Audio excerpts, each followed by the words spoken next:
You know that question, right? If you could live your life all over again, what would you do differently?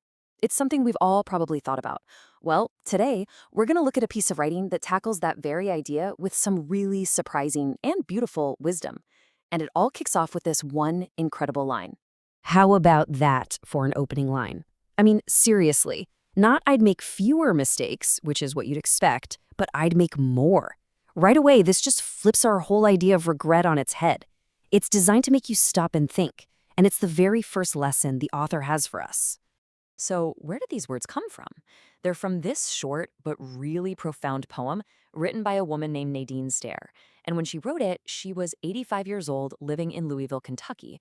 It's her looking back, a reflection on the life she actually lived versus this freer, more spontaneous life she kind of wishes she had. All right, so to really get what she was wishing for, we have to first understand the life she actually led. And she describes herself as, well, a cautious person, someone who put being sensible and safe above pretty much everything else. This line, it just says it all, doesn't it? Her life wasn't one of big tragedies or major dramas.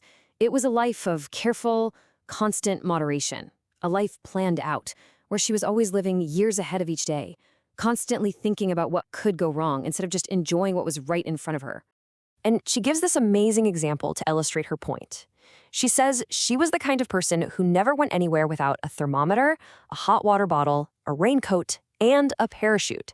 It just paints this incredible picture of someone literally weighed down by preparing for every possible problem, doesn't it?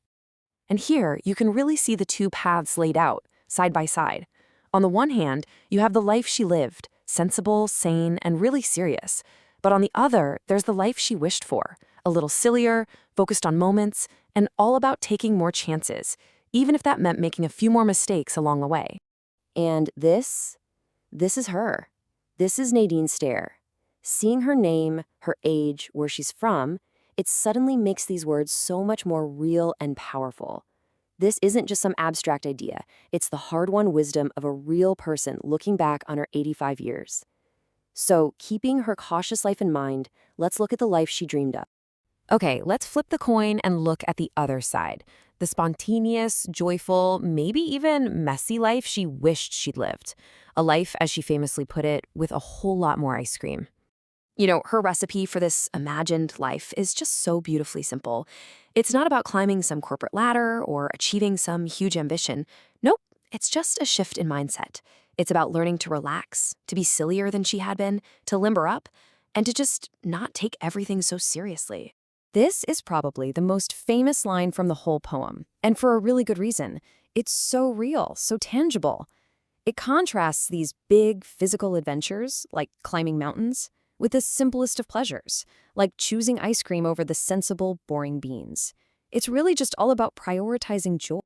And all of this boils down to her core philosophy, living in just moments.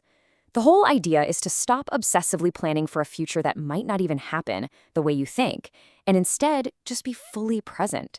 Experience this moment right now, and then the next one. And again, just look at the beautiful simplicity here. The life she's longing for is filled with these small, almost childlike, spontaneous pleasures. It's such a powerful reminder that a rich life isn't always about big achievements. Sometimes it's just about collecting a lot of small, joyful moments. So this brings us to what I think is the most profound lesson in the entire poem, because it's not just about having more fun. It's about the nature of worry itself and what truly weighs us down in life. And this is such a critical point. She's not naive. She knows that a life with more chances and more mistakes would probably mean more actual problems. But in hindsight, that wasn't what scared her. And there it is. That's the punchline to 85 years of wisdom. The real burden wasn't the problems she actually faced. It was the crushing weight of all the problems she worried about that never, ever happened. Those imaginary ones, that was the real tragedy. So, what do we do with this, right? How do we take the wisdom of an 85-year-old woman and actually apply it to our own lives, starting today?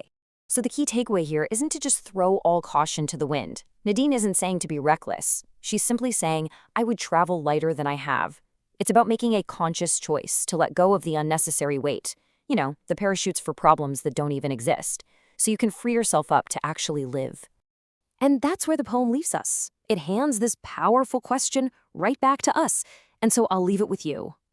Think about it not as a source of regret, but as inspiration. Looking at your life right now, what imaginary troubles can you let go of? What daisies are out there just waiting for you to pick them?